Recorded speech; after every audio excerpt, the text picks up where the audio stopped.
Hey, Dr. Lindsey and Wendy here, starting a new year with some new videos. This is a quick one. I heard that. Oh yeah, I look like Lalan right now.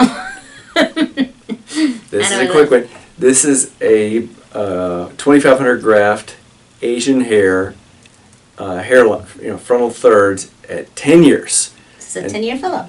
And so, do you remember, Wendy? He was a little boy when he came in, the same age as my kid, who was 25.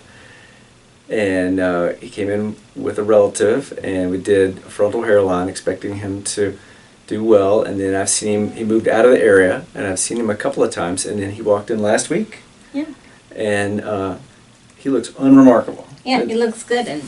And he's got the trouble of fine Asian hair, which is really dark, and a big color contrast with that very white skin that he's got. But then he looks completely unremarkable. Now he's 35 and actually starting to get a few gray hairs.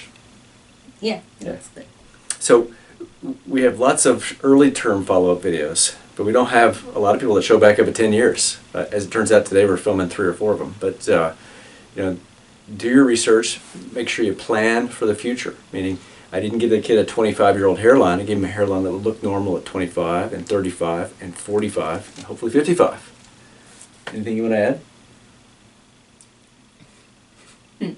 I was gonna, well, so you know how like you always tell those young guys to plan for the future, right?